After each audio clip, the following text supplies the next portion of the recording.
From prodigy to villain, our guest today has seen the highs and the lows of tennis. His peers have good things to say about him, but the media does not. After this conversation, you can decide for yourself. Bernard Tomic, welcome to The Changeover.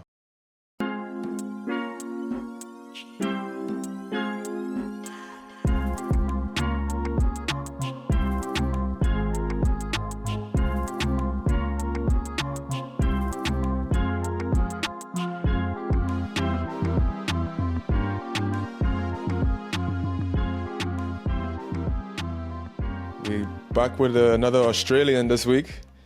Guys, seen it all really highs and lows of the game. So, Bernard Tomic, thanks for joining us today. It's a pleasure to have you on the podcast. Thank you. Yeah, thanks, guys. So, tell me if you recognize this quote. It says, "I want the serve of Goran Ivanisevic, the heart of Leighton Hewitt, the mind of Pete Sampras, and the ground strokes of Roger Federer." That sounds familiar or no? That definitely sounds familiar. I think it's a lot of things to have. I think if anyone could take that, we would right now. Huh? Pretty ambitious of you to want all of those things in your game as a young kid. But Yeah. I would say you play like none of those things. So kind of talk to me a little bit about your game style and how you kind of developed that as a young player. Yeah. No, you're definitely right. I possess, I guess, none of that. But yeah, I mean, I don't know. I think growing up, I didn't know that I was that unusual the way I played over, the course of my 10, 15 years. It's just, how can I say? Like, I knew guys found it difficult to play me. I knew there was something different about it. And for me, it was just automatic. I wouldn't know. That's how I played tennis, So I don't know. I mean, it's tough to answer the question, but that's how I always played. I just felt automatic, and I felt like I was going through the motions, and that's how I played. It wasn't like I knew it. Over the course of the last 5 to 10 years, when I played a lot more players that were unusual, I really found that my game was a little bit different, and it did stick out, and it did help me a lot in the past.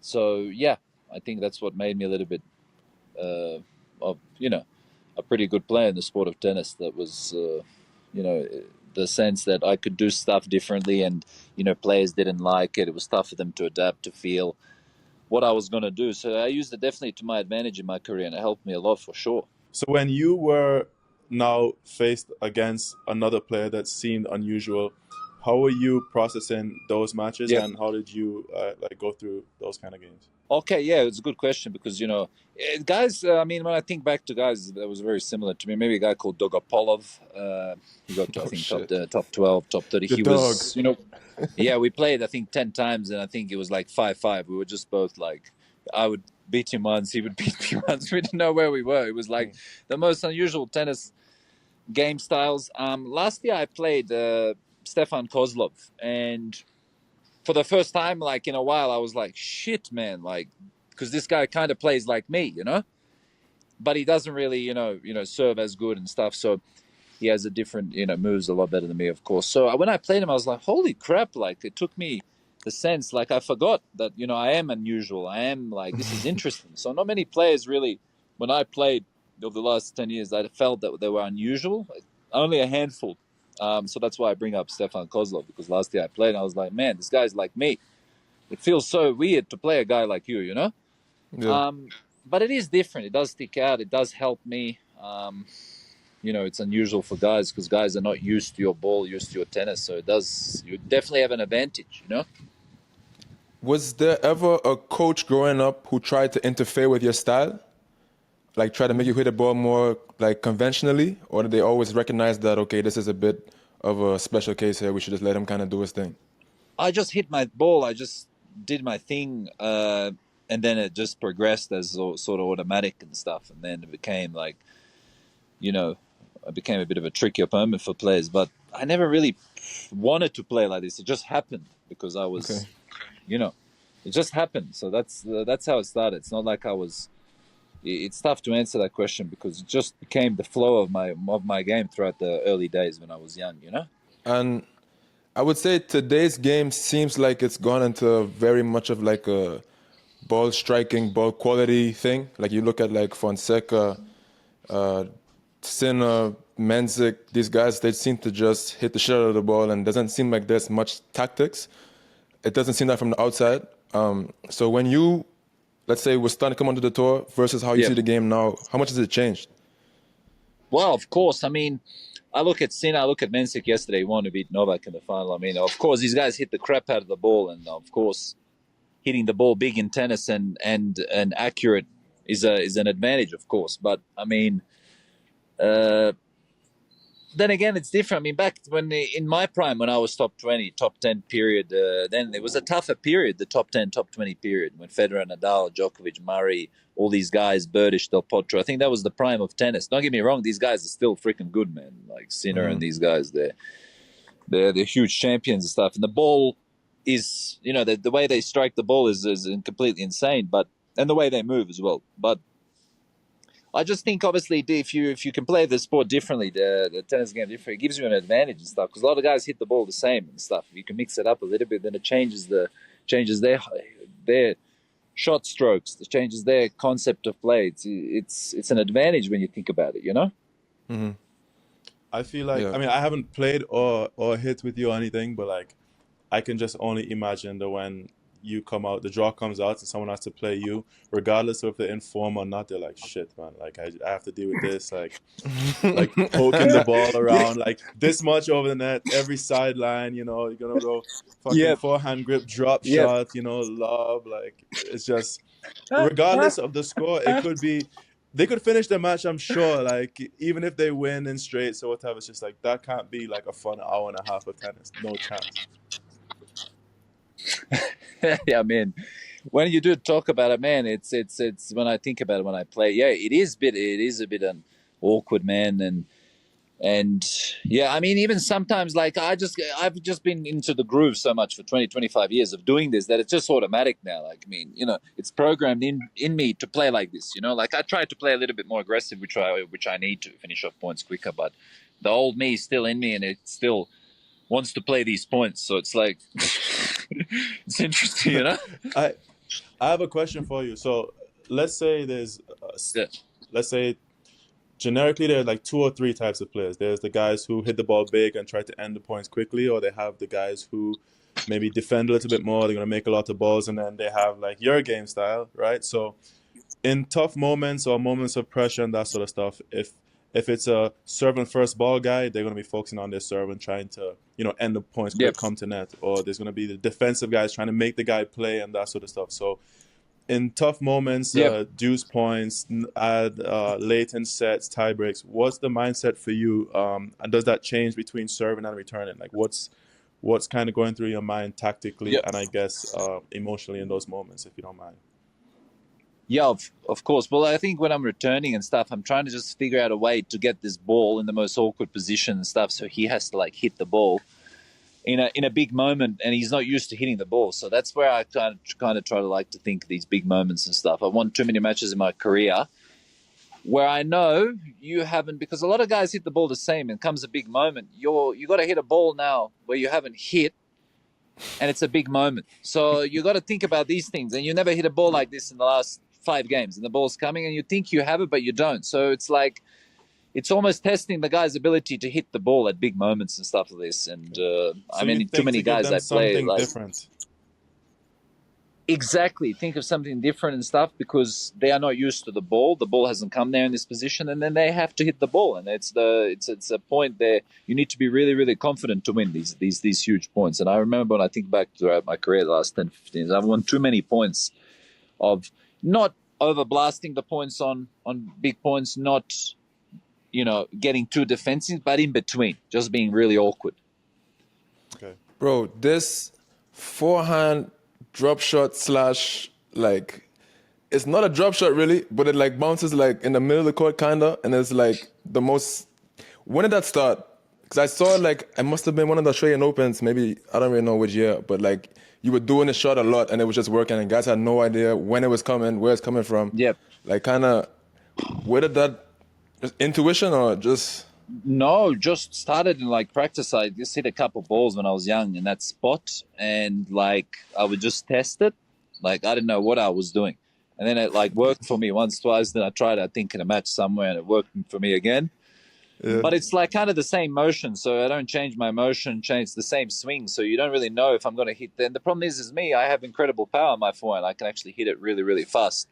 So then you don't know what's coming and stuff. And if you, I mean, it's worked so many times. I think 80% of my career where I play that drop shot, 90% I've won those points. I mean, I barely lose points when I play it because I cover the ball well, even if you get to it next. So it just started off on a practice squad. I really don't know, to be honest. It's not like I practiced it, just hit it a couple times and like, I'm like, what the hell? Like I did it in a match and it worked and I continued to do it, you know, and it worked from a young age. Hey guys, quick break from the episode. The best way to support us is to like the video, subscribe to the channel, ring the notification bell so you don't miss any of the upcoming videos. Thanks for watching and enjoy the rest of the episode. You know, I think it's interesting because I don't think I'm the biggest student of the game, but like it's not like Justin said, it's not a drop shot necessarily because it's not like you're cutting like completely under the ball and it's like back spinning away. And it's not like a full like chip because it's not coming through the court. So it's like in between.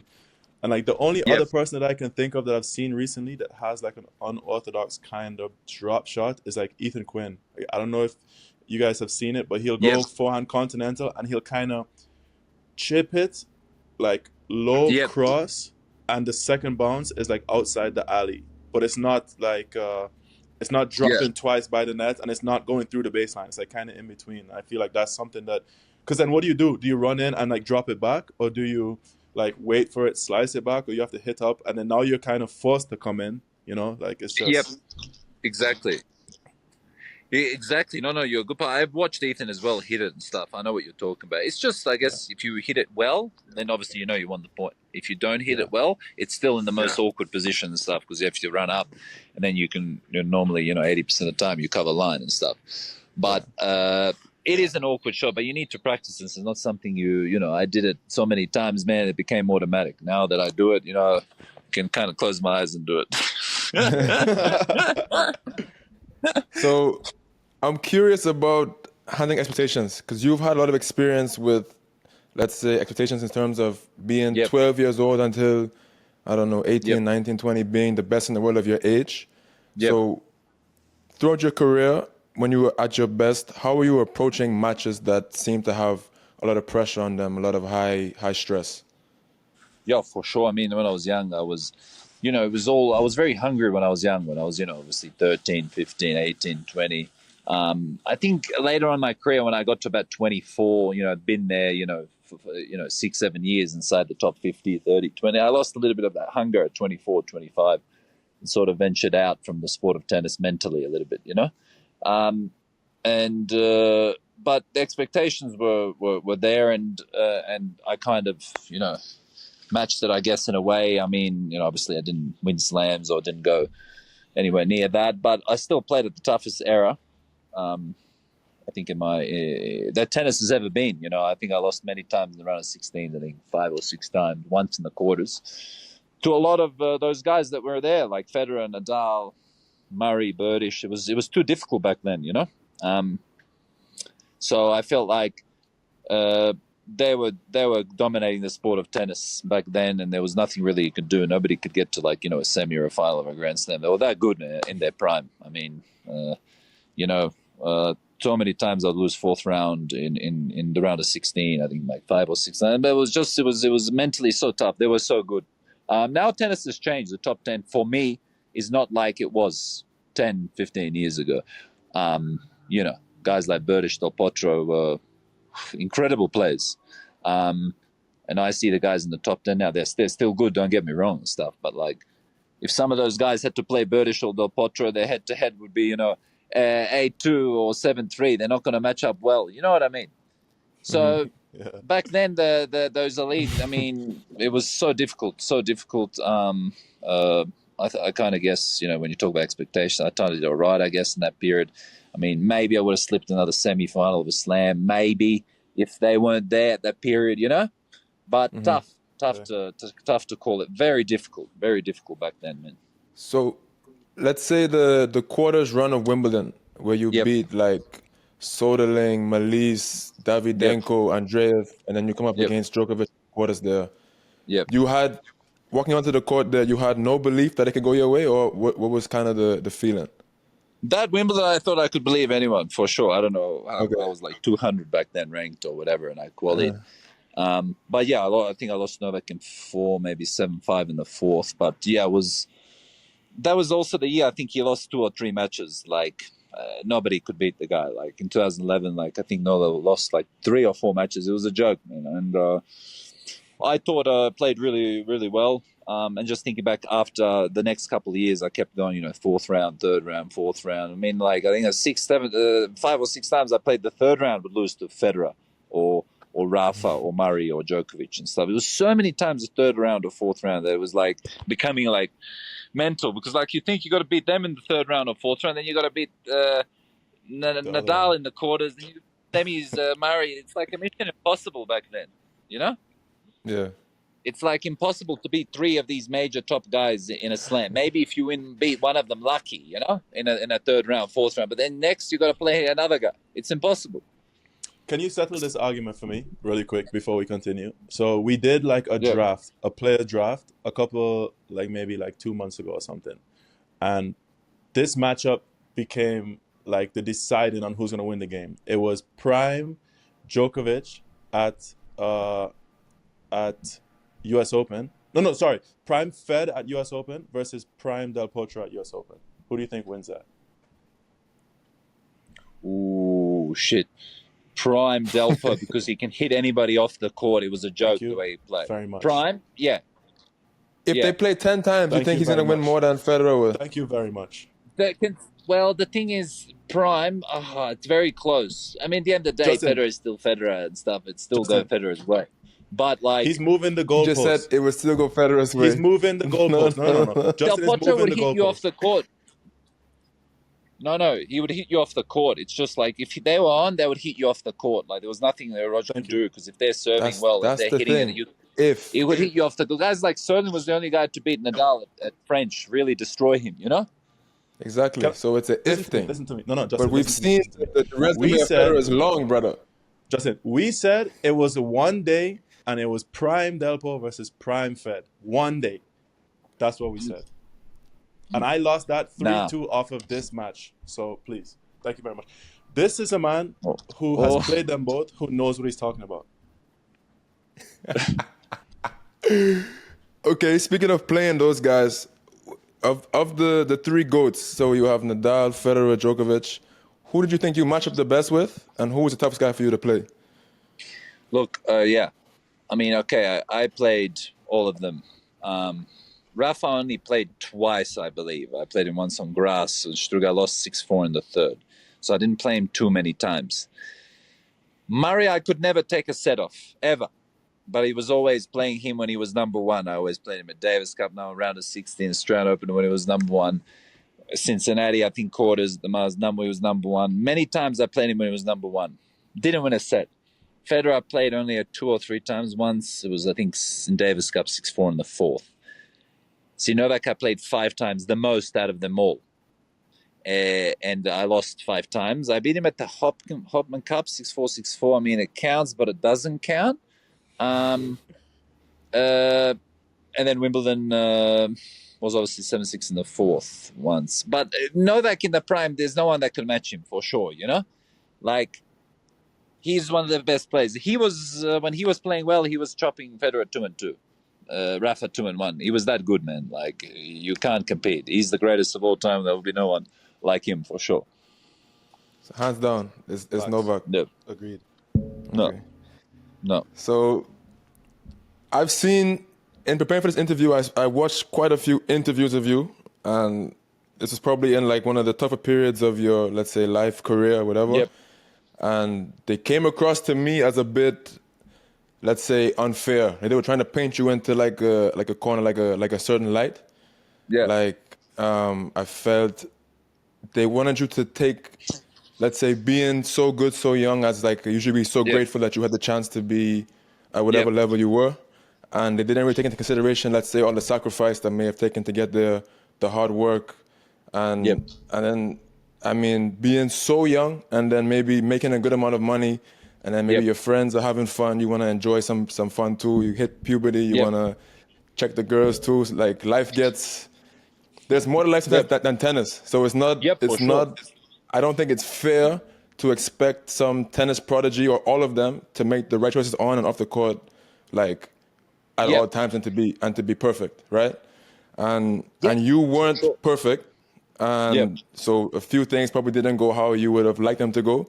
But can you explain what it's like to kind of come of age with the whole world kind of watching and like Australian media seeming to be hungry for the drama of all the stories? What's that kind of Yeah, like to of live through that? course.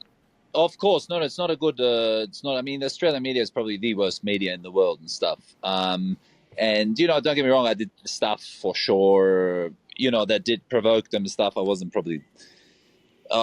the smartest guy at the town and that period and stuff. But the media, at the end of the day, they want to sell papers. They want to. No one's going to wake up and want to read something good about someone. They want to read something bad and stuff. So if they Yeah. have any sort of little flame to pick on, they can, because they know it's going to sell and stuff. So the media are very smart. They do what they do. I mean, I don't think, like, obviously I did stuff that were for sure not right. I mean, I didn't do a lot of things on court that were wrong with referees and this and get line, but it was more like I would let go sometimes and tank and not be there. But I'm sure many players have done this and stuff throughout the years of the last 10 years.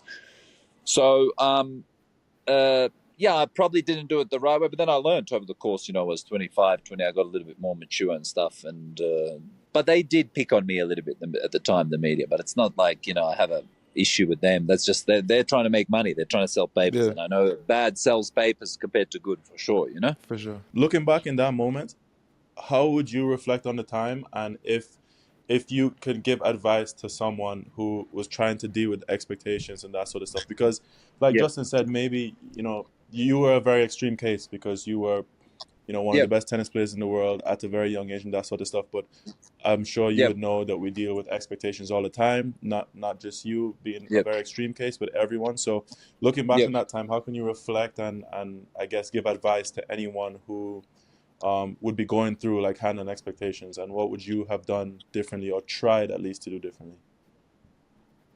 Of course. I mean, I wouldn't have changed anything and stuff when you think about it. Everything happens for a reason. I mean, personally, me, I sort of, let go. Like I just lost the hunger and stuff. I got to 23, 24 years old. I made $11, $12 million. So I was like, mentally, I was like, it was becoming, how can I say, like, obviously worked really hard when I was young and I missed my childhood and whatever and stuff. But then it got to the stage where, how can I say, it just was like, I didn't feel fulfilled, didn't feel like even the winning on the court, just wanted to be normal, because tennis is a tough sport, traveling. Man, it destroyed me at 24, 25. I was mentally, I didn't want to like play. I was just like tanking and I couldn't like bear the fact that it happened like this for a couple of years. And then, to be honest with you, you need to find yourself whatever keeps you happy, gets you going. I mean, I've obviously matured now compared to when I was 10 years ago, so I see things differently and I know how to react differently now at this stage of my life. But back then, for sure, man, like, because the tennis is a very isolated sport, very tough sport. You're traveling on your own. You got to give up your whole life, and you're not surrounded by a team. In basketball and soccer, you have teammates that can encourage you, that can help you, constantly around friends. Tennis, you're on your own. You lose, you're on your own. Like, you got to deal with, going back in the room, feeling bad, being alone, away from friends, away from family. So, I mean, it's a tough sport. Don't get me wrong. If I had chosen tennis years ago, I wouldn't have done this for sure. And It's about purpose, maybe finding like true yeah, purpose Yeah. that you enjoy, like working on a project, kind of. Yes, for sure. so there's this quote of you when you were like, I don't even know how old, man, 10, 15, I don't know. But you said you love tennis from the floor to the sky.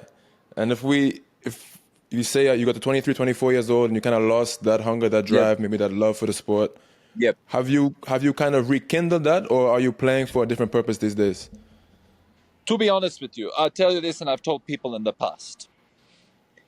Tennis has become so part of my life ever since, I was 7. Obviously, I had a dad, that pushed me extremely hard in tennis and stuff. And that's one of the reasons I got there, to the sense. But when you look at this whole picture now, I'm 32 and stuff like now. It's a purpose. It gets me. It still gives me something to do. Without tennis, I don't know what I would do. You know, I'm sitting now at about 200 in the world or whatever and stuff. You know, my goal is to be top 100 and stuff, and then I can retire. It's more of a statement sort of thing. So let's see if I can do it. But yeah, but the whole sort of sense is that, like, you know, you got to find your purpose, something that gets you going. Now that you're older, you want something to keep you. Because without tennis, then I'll be like, what am I doing? What am I going to do? You know? Mm-hmm. Yeah, so it's the only thing I'm good at. I've been good at for almost 3 decades, so it gets me going and stuff. And you know, I can still play decent. I mean, I'm not in my prime like I was, you know, for sure. But you know, and that's what I'm challenging myself to get back there one more time and then retire happy. You know what I mean? Retire guilt free. You know what's funny is I feel like almost every single tennis player can relate to what you're feeling. I guess if we're looking at it from like a, I don't know, being grateful point of view, like at least you're fucking sick at tennis, you know? So like you can you can still make this push. Awkward. And at bare minimum, let's say at bare minimum, you're where you are now, 200 in the world. And if you don't ever achieve that goal of going back top 100, but that 200 is a goal that so many players can't even reach. And I've talked to many people now, because I'm 29, so I'm not young in tennis either. And as more of my friends like evolve and they start to leave the sport from a professional perspective, they all say the same shit. You know, they're all like, maybe not say it and maybe not know it necessarily, but what they're describing is the same feeling of they've been playing tennis since they were a kid. They've spent so many hours playing tennis, practicing, and now it's time to evolve to the next step. And like, it's the only thing they're good at. So then they're going to go into coaching or something involving tennis some way, or then they're going to completely take a turn and it's something that they're not into at all. And hopefully it settles their life where they don't have to travel as much and maybe they can make a little bit more money, but it's not as the substance is not there. It's not as fulfilling or purposeful as what you're trying to achieve in the window. Exactly. Yeah, exactly. For sure. Exactly what you said. Exactly. But you're spot on. And no, when I think about it, I'm just, you know, I want to get to the top 100 and I'm just done. After that 6 months, 1 year, I'm done, man, and stuff. Just more of a statement sort of thing than say I did it. Because I was like 900 in the world a couple of years ago and stuff. But the problem is once you get older, you get like, you know, because I didn't train a lot, honestly, from about 26 to 28, 29. COVID, I partied heaps and stuff. There wasn't nothing to do except to party, you know? So that period of, you know, 3 years and stuff. What they call it? Isolate or the quarantine? Yeah, in Australia, there was like nothing to do and stuff. And prior to those 2 years, I was already like mucking around partying. So it was like a 3-year party zone for me, 26 to 29. So I was like, and then I was like, okay, I've got one more shot at tennis at 29. I better get back in. It took me like a year and a half to get fit, man. Like I could like play a match and I was like dead, like for 6 months. Bro, Like, it took me like fit. I would see you finish matches, and before the handshake, shirt was off. Oh no, yeah, I'm dead, man. The first 6 months, year from 29 to 30, like I was dead, man. Think about partying for like 2-3 years straight, like literally. Like it was like 2 times a week party, 3 times a week party for a couple of years and stuff. So you need like good year and a half to build your fitness to get back. Only like you know, now I'm sitting at 200 in the world, whatever, 205. At least I'm playing the Grand Slams and whatever and stuff. But yeah, I get back to the top 100 and then I'm done after 6 months, 1 year. I don't want to play anymore. But yeah, let's see if I can do it. This next year or two will determine whether I can. I still feel kind of young in my sport, 32. So I feel like there's still a good window the next 2 or 3 years and stuff. So let's see. I mean, a lot of these guys are 37, 38. Man, I can't believe they're still top 50, top 30. I'm like, what the hell, man? Yeah. Fucking incredible. Justin, we're going on like 28 minutes, so Bernie has to go practice soon. So let's go 1 or 2 last little topics here before we roll. So yeah, in making the top 100, is there anything in particular you think you need to improve to kind of make the jump from where you are now to top 100? Man, I tell you honestly, it's incredible. Obviously, their challenger points have reduced and ATP points have increased. I don't know whether they're doing it to protect the top 100 and stuff, so it's tougher. You need to win more now points in the challenges and stuff. I know if you're being, you know, obviously top 230, you can play the Grand Slams, Australia, French, Wimbledon, US. So once you're inside the top 230, 240, you're safe for the Slams. But the problem is there's a lot of good guys now up to 500.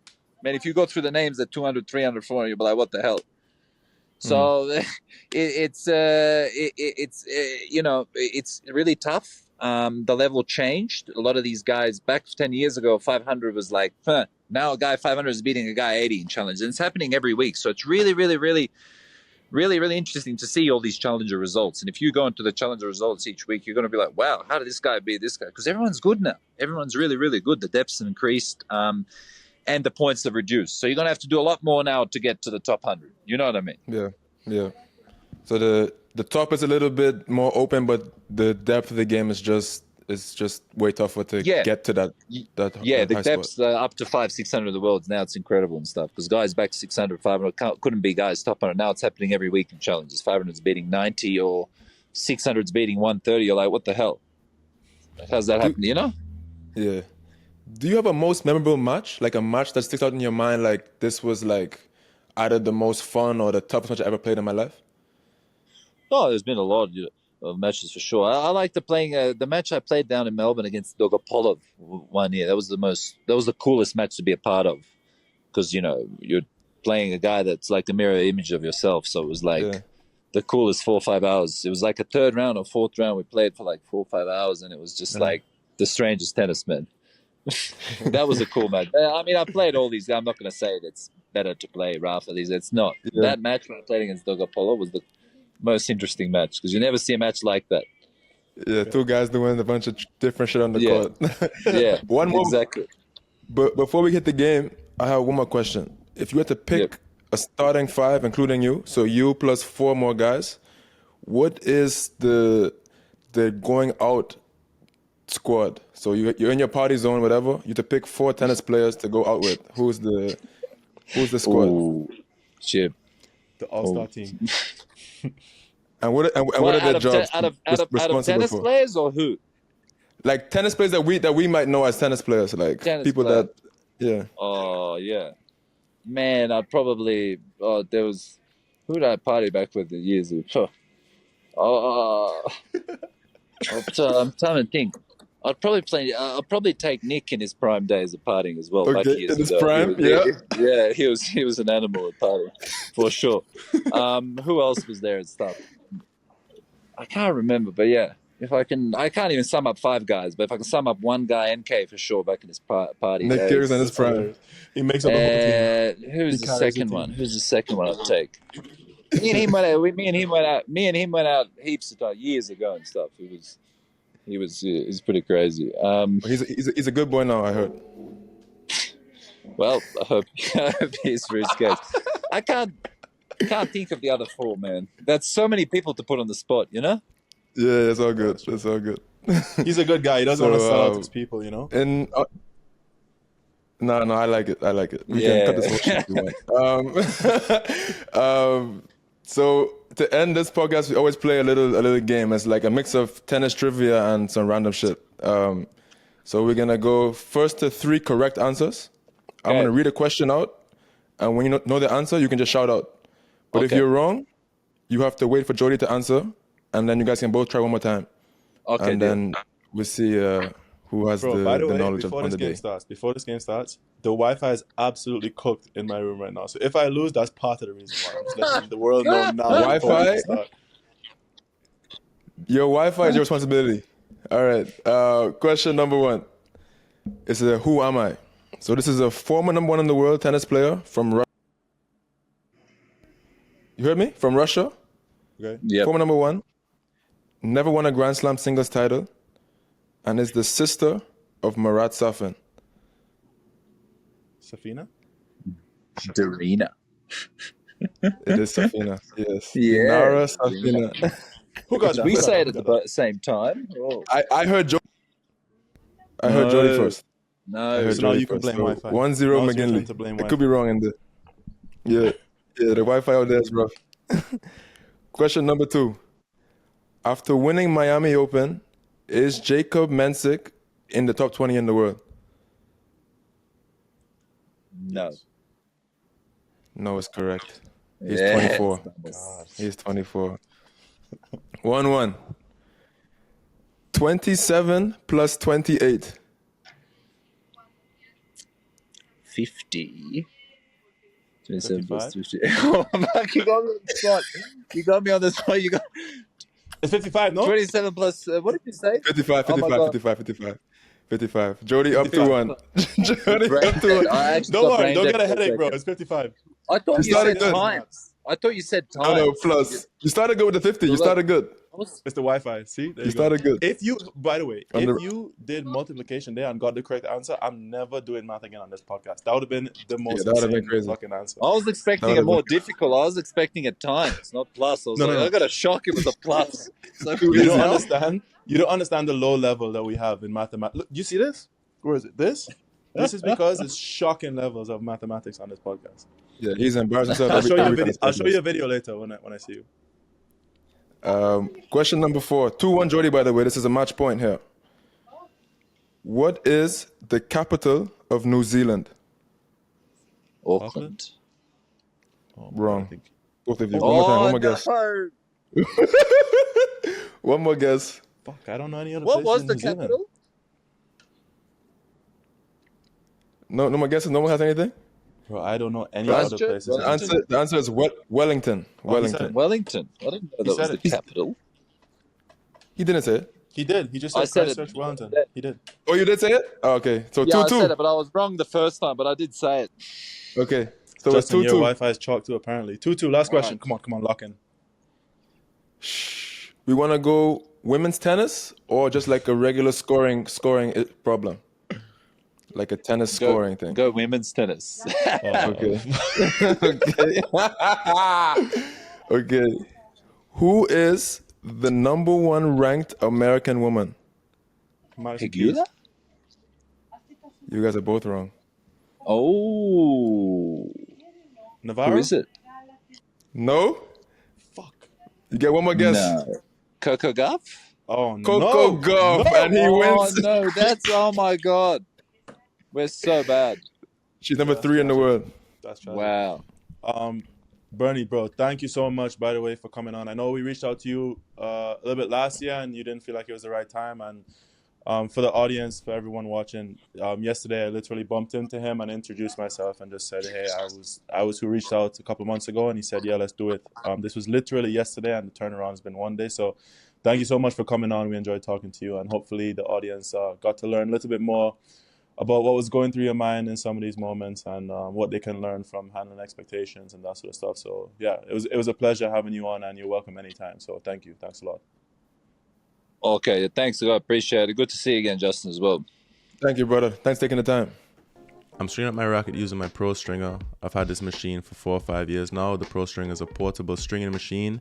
It's very durable. It's accurate. I never have any issues with the tension being incorrect and stuff. It's easy for me to know what to expect from the racket. And we at the Changeover actually have a partnership with Pro Stringer. So if you'd like to go and purchase one, you can go to the website and you get to save $100 off a brand new Pro Stringer when you use our discount code CHANGEOVER in the checkout. So if you're interested in a portable stringing device, I highly recommend this machine. Saves a lot of money in stringing fees. And like I said, I take it everywhere I go and string all of my rackets on this machine. Located in South Florida, Access Tennis is in the ideal location for training and competition. There are groups available for all levels of players, from young juniors to top ITF, D1, and pro players like Jody and myself. Access had a big part in the development of players like Cooper Williams, Ben Wilworth, Liam Draxel, and more. Access also has UTR match play certification. Visit accesstennis.com/contact for more information. Yeah, so that was Bernard Tomic. He gave us 30-40 minutes to speak to him today before his practice, which was nice of him. Bro, so nice. He had a practice this morning already. So I'm guessing breakfast, practice, lunch, and then he has another practice this afternoon and a massage, and he's fit us in midday, and he's probably gonna play tomorrow. So like, very nice of him. And like I said, I just bumped into him like booking courts yesterday, and just said, because someone asked on behalf of us, so like for him to come on a couple months ago, and I was just wanted to be like, oh, it was for us, like, my name is Jody, nice to officially meet you. And I've seen him around and stuff, and he was like, yeah, let's do it. Yeah.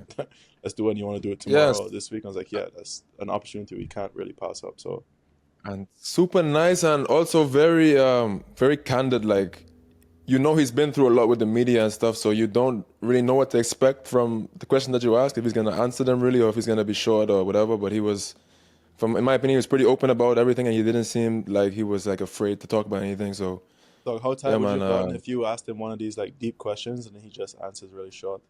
Like, the podcast suddenly goes from 30 minutes to 15 minutes. I would have said my Wi-Fi is out and then you guys finished together. Bro, I couldn't see him the whole time. The Wi-Fi was so bad. Hopefully the fucking episode comes out good, but jeez, I could not see Yeah, him bro. the whole time.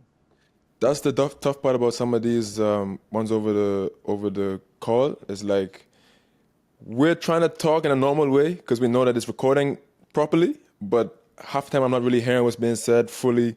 I'm trying to react to like body language and what's going on. Or it comes in late, so you kind of miss some of the stuff. But yeah, man, he seemed very Bro, you know know what what's crazy? Like, you know how you were saying that the media was so hard on him and that sort of stuff? Every single person that knows him, like maybe they would say, oh, he has some funny stories and that sort of stuff, but like Yeah.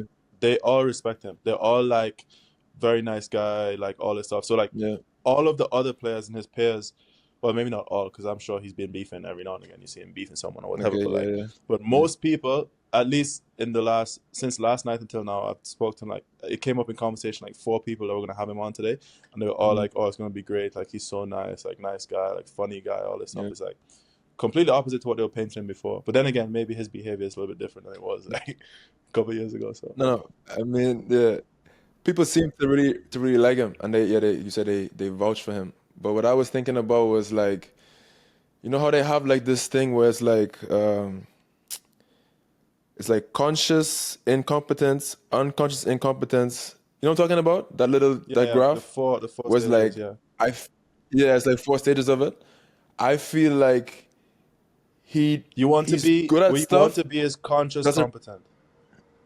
Yeah, but That's I what feel you like want to he be, right? seems to have a little bit of he has some of the unconscious competence in him. Like where for him it's just it all just kind of happens gets and it's it. kind of the way it is. Like Yeah. he doesn't really have, Because he's like my little shooter. understanding, He just my understands understanding it. my understanding to that is that that's like the second best stage to be in, because at least you can do the task at hand. The thing, yeah. But if you would ideally want to be in conscious competence, where you Yeah. understand why your system works and why you do what you do. So if it's not working, you can adjust and make it work. So, but dog, to be fair, like I'm sure he knows.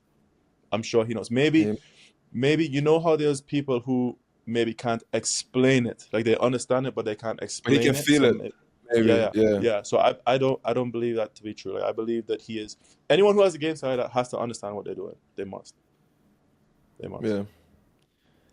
He just seemed very like, I don't know, man. Through the motions, it works. Try a couple times. Yeah, fuck it. Why not? You know? He just seemed very like, very whatever about his It's like, game. who's Maybe gonna he just try doesn't. a drop shot holding a Western grip and then just do that for their whole Crazy. career? You know, Crazy, like bro. holding the grip where the face is pointing down and then just go like zoop. Like don't change the grip, change the whole arm. Just goes like the hand goes. Yeah. Like nuts. Yeah.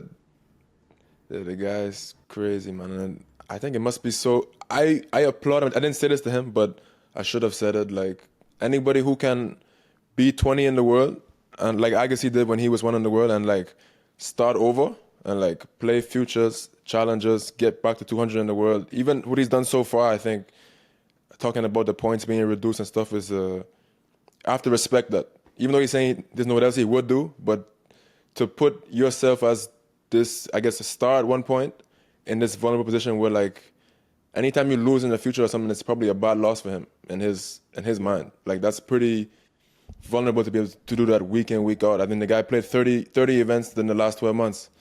Like he's really putting himself out there again. So I think that's pretty commendable. But like I don't know how it was in the past, but it seems like now he enjoys it a little bit. Like I'm sure he was enjoying it back then too. Obviously, if you're fucking playing third round quarters of slams and all these big events that you're playing, like he must be enjoying it as well. Like everyone enjoys winning, but like just the little things, like you see him with his girlfriend, traveling with his girlfriend and stuff, or like yesterday they all went and played football. So like I don't know, 8-10 of them went and played football on like a small football field, like small goal and stuff. Like just enjoying like passing time at the events and that sort of stuff. And maybe it helps taking your mind away from the pressure moment. And he's done this for so many years. He's 32. Like he probably has a different understanding and he knows exactly what makes his system work now, which is nice. So yeah, that's good. Yeah.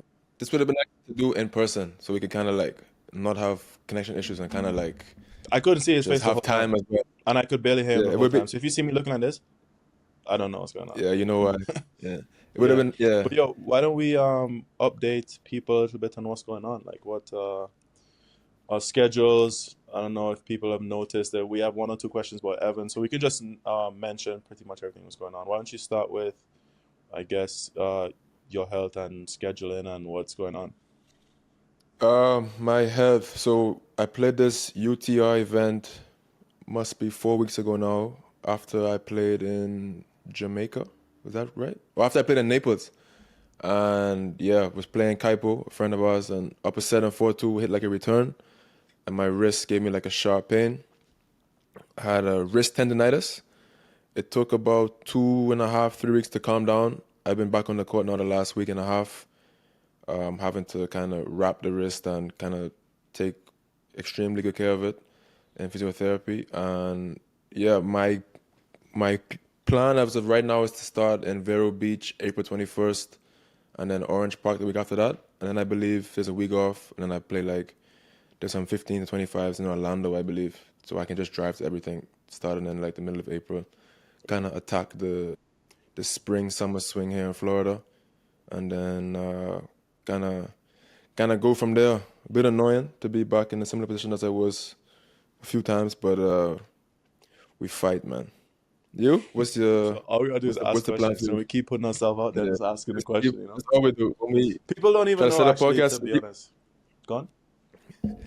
like when we try to set up these podcasts, bro, it's like for this week, right now, we have, I want to say, 4 yeses or maybe 3 now. Maybe we did one already. We have 3 yeses, and when it's time to do the podcast, they all stop answering at the same time. So somehow Jody walked into Bernard Tomic and he said, "Let's do it," and we got that done. But we have like 3 pretty cool episodes that should be filmed, hopefully in the next week or 2, that might help this podcast kind of progress. But it's not that easy to kind of let's say nail down the scheduling because people are playing tournaments and this and that. But our motto has become we can ask the questions, so we're just gonna keep asking the questions and sometimes we keep ask trying the to set same these up. question to the same person more than once. Yeah. You know what I mean? Sometimes double text the question and Double, you bro. still don't get a I've you easily still get a triple texted. response. I've easily triple texted the question easily. So, Yeah, and that's it's just part of the game. So in tennis, same thing. I'm gonna keep asking the question. but people don't know We'll actually see what because we happens. also get comments sometimes about like who are these guys? Like who are you and I? Or sometimes we get comments about interrupting our guests and that sort of stuff. And it's like, first of all, obviously y'all know me by now. I'm Jody. This is Justin. We're professional tennis players. When we started the podcast, there was 4 of us, 4 professional tennis players. There's also AJ and Evan, who were a part of the team as well. And to this point, almost all of our guests have been either friends of ours or a friend of a friend, to where we know a decent amount about them, whether that's first-hand experience or someone has informed us not to stuff, and obviously we can do our research. So I feel like, especially given that we've seen a lot of these people around and we've experienced a lot of what they've experienced, we can relate to them, and that's probably one of the special things that we have. We also feel like we're a little bit different than some of the other podcasts. Like we're different than maybe Roddick's podcast and different from like the Nothing Major podcast and stuff. And I believe personally that it's great to have all these other tennis podcasts in the game, because to me it's like rising tides lift all boats. It's like tennis fans can consume whatever tennis content they want. If they want to go and listen to the type of content that Roddick has, and I'm not like the biggest fan of the podcast necessarily because I'm not super interested in like the day-to-day and week-to-week of the top ATP and WTA tour and that sort of stuff. So that's great that he has like that platform that people can do what they want. But then every now and again he'll have a conversation or topic that I'm interested in that I would tune into, like the PTPA one or like the Rafa interview and these kind of things. And same goes for the Nothing Major and these sort of stuff. So I believe that it's great. And with Evan and AJ, by the way, so maybe like 2 years ago now, a year and a half now, we stopped working with AJ because he had, kind of mutual decision that, similar to what happened with Evan recently, is that they have priorities in their life that they want to work on, and we feel like it would be better suited as a team that we just be friends, so we don't have to commit to doing a project that that everyone isn't the most motivated or excited about. With that being said, obviously we're still friends with these guys, and Evan still trains with us and plays with us, so he's going to be on the podcast from time to time, and obviously he still supports us, and so does AJ. Like, these guys both want the podcast to work as much as possible, but for the foreseeable future, it's just going to be us trying to build it into the best podcast for what it is. So that's a little bit of a history and for people. yeah, and if you don't like your conversations with like a little bit of laughter and like a little bit of banter and maybe a little back and forth, then I don't know, maybe just listen to a fucking But it's like, audiobook or something, we're just because happy. because it's a But to be conversation, honest, bro. okay, We're gonna there's a talk to few each other. things. There's a few things. Not that I have to fucking defend anything, but there's a few things. It's like, one, it's like people are going to interrupt each other every now and again in conversation, and we're going to like laugh and joke and poke fun, especially if it's our peers. We have become a little bit better and more comfortable in front of camera compared to our peers. So maybe they're going to do it a little bit less on camera because they want to, you know, be put together and maintain an image and that sort of stuff. Or maybe they're a little bit nervous. That could happen. And then also there's the Wi-Fi over the calls. Bro, it is a struggle. Like, struggle on the Wi-Fi sometimes. So, like, not that I need to defend ourselves sometimes, but there is, But you like, edit a so saving well grace at that least it that I looks feel. you edit so well that it looks like I am there's good, no connection issue. I am good. You get I it am there. Yeah. Yeah. What else? My schedule is that I'm in Morelos. This is where I bumped into Tomic yesterday. I play tomorrow or the day after, so hopefully we can have a nice, successful week. I feel like I've been playing a lot better this year. I'm about 340 in the world in doubles right now. Draw Then I'll out? have a week off, and then I go to... Yeah, the draw's been out for a couple of days now, family. Yeah. And then I go to Africa. I have a week off, and then I go to Africa. I go to the Ivory Coast, so that's sick. Like, That's challenges? dreading the travel, but that's a cool... Yeah, it's two 50K challenges, and I'll play with my good old friend Clement Shidek over there. So excited for that one too. So that's my schedule for right now. Let's see, we gotta play. But yeah, it's 1:50. I need to go and get some lunch and have a practice because I have some work to do in my day job. So Yeah, man. So this was a nice impromptu episode. We hope that you enjoyed it. Maybe we would catch Bernie in person one day. But thank you for watching. If you like the content, like, share, comment, subscribe. What do they call that thing? Notification bell. yeah, ring the you want to support the notification bell so you boys? don't miss any of our uploads. And also, like, we can buy- are great with feedback. Okay. We're great with feedback. So drop a comment with what could make us better, what you like to see, what you're not super interested in, and who you want to see come on the podcast and that sort of stuff. Like, just show us some love, engage with us, and help us build. Share it with a friend, with people that you think would like the podcast and stuff. Like, we've got some comments sometimes saying that they don't know how we're how come we only have 4,000 subs? Like, how come we don't have 100,000? Where's the other 96,000? Where are they? We're looking. Yeah, yeah. We need them. We really do need them. And if you want to support the boys, we got some merch, hoodies, t-shirts, pullovers. We're always trying to, let's say, improve the podcast with different lights, and hopefully we can upgrade the camera soon. And yeah, that will help us get bigger and better guests for you guys. It's actually been a sick start to the year. Like, this season, like Kudla, Karu again, Ethan again, like Tomic. I mean, we've doubled in size in the first 4 months of the year. But I'm not even talking about like the output. I'm talking about just like actually sitting down and having the conversations. Like, I feel like the episodes themselves have been, like, the guests and stuff have been great. Like, if we can just keep building cool. And having these kind of guests, like, that was like, even today, like stuff like today, I don't know if this happens 2 years ago. You know, like, maybe they wouldn't. Yeah.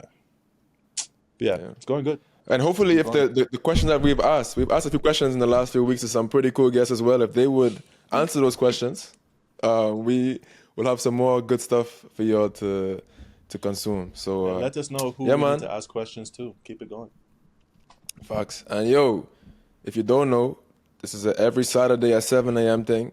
Maybe if we should say it, a lot of people would know, but we are doing our best to be consistent. And every Saturday, give you something to watch, 7 a.m. Eastern.